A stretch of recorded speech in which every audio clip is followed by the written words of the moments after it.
Mental Fascination by William Walker Atkinson. And now I've reached the part of my subject in which I must speak of the power of the eye to convey mentative force.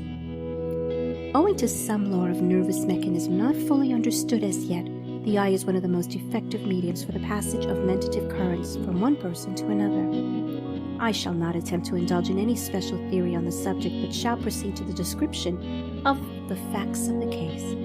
I may add, however, that advanced occultists inform us that portions of the human brain, during a manifestation or strong emotional effort or exercise of will, resembles an incandescent surface, glowing and phosphorescent, and that also there are seen great beams of this incandescent energy streaming out from the eyes of the person and reaching the mind of other persons. And more than this, these beams of energy transmit mental states, thoughts, etc. of the person, just as scientists have found that beams of light will carry waves of electricity and have thus been able to send telegraphic and even telephonic messages over such beams of light. Mentative beams of energy. One who has mastered the fascination of the eye is able to convey most readily to others the mentative currents which tend to produce similar mental states by mentative induction, as explained elsewhere in this book and in Mental Magic. If you will but remember the above illustration of the beam of light along with the electric and magnetic currents travel, and will form a mental picture of these mentative beams from the eye, you will understand the process much better, and you will, at the same time, tend to give to your own mentative beams a substantial reality along the lines of visualization. That is, when you wish to use these mentative beams, you should imagine them as actually existing in full force and reality. This will tend to cause to give them a material reality, and thus render them a highly efficient medium for the passage of your mentative currents. The fascinating gaze. And now right here is the best place to instruct you in the proper use of the eye in what has been called the magnetic gaze. But which would be more properly styled the fascinating gaze?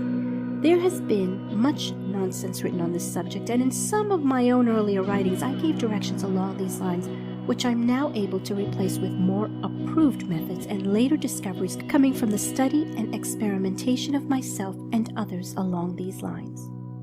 I am willing to improve upon my own methods as well as upon those of others. I have no false pride upon this subject, and if tomorrow I find that I can improve upon my work of today, I will do so and give my students the benefit of the change, instead of stubbornly sticking to it just because I had once stated a theory, fact, or result. There is no standing still in scientific work. He who stands still really goes backward. The former method. The former instructions regarding the magnetic gaze told the student to concentrate his gaze at the root of the nose of the other person, that is, right between his two eyes.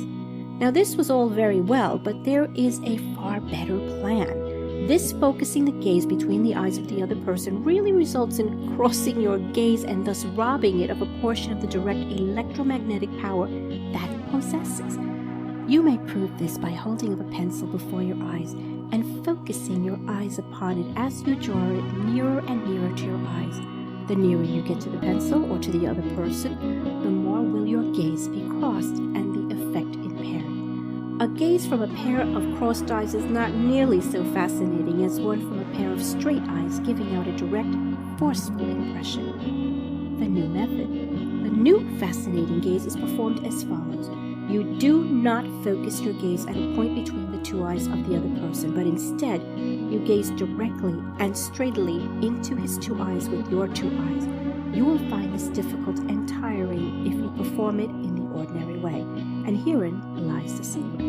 Instead of focusing your eyes upon his, as if you really wish to see the color of his eyes, you might so focus your eyes that you are really gazing through him, as if he were transparent and you wish to see something beyond him. A little practice before a mirror will show you what I mean better than I can explain it to you in words. Practice at gazing through objects will aid you in acquiring this gaze. Try, for instance, focusing your eyes upon the wall opposite you as you raise your eyes from this page. Then as you look at the wall, slowly pass your hand before your eyes at a distance of about 2 feet, but Don't change your focus. Don't see the hand plainly, but keep your gaze focused on the wall as if you could see it through the hand. How to practice. This gaze must not consist of a blank, vacant, stupid state, but must be intense and earnest. Practice on objects as above stated, and with your mirror will aid you in perfecting the gaze. It will help you if you have some friend with whom you can practice.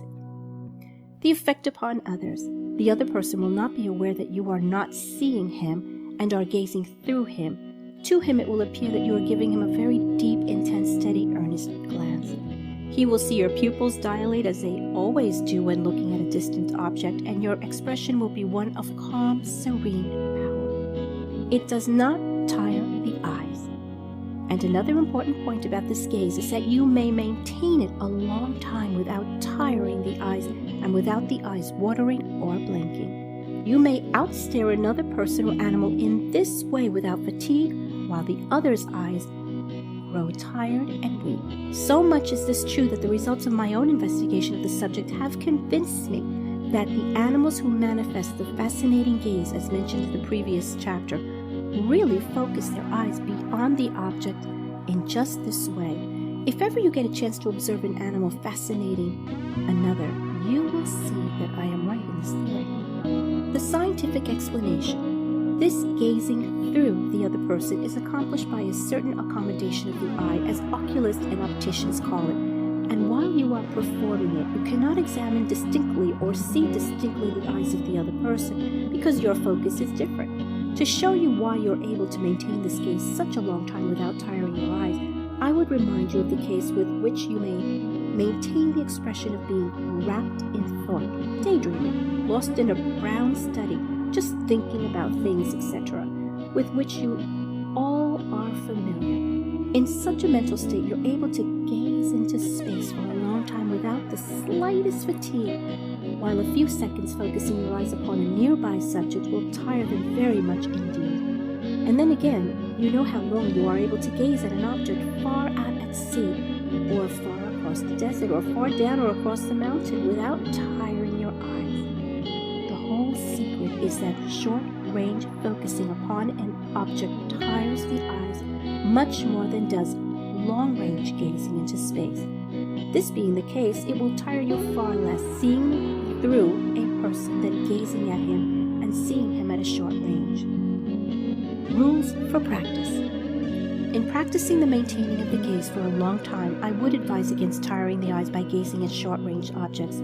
Better practice at gazing at distant objects until you're able to maintain the gaze a long time, as you will be able to do after a little practice. In fact, I advise you to practice the gazing into space, because proficiency in that will enable you to perfect the fascinating gaze.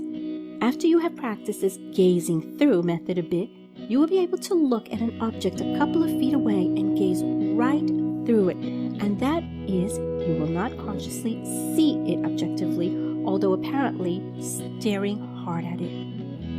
Make haste slowly. Avoid all exercising, tiring the eyes, and proceed slowly, working from trifling successes to more important ones. You will be surprised how a little intelligent practice along these lines will give you a penetrating glance, firm, earnest, and full of magnetism and fascination, without the slightest sense of strain, fatigue, or effort. You have long wished for such an expression. Here it is for you. End of Chapter 19. Recording by Cielo Santa.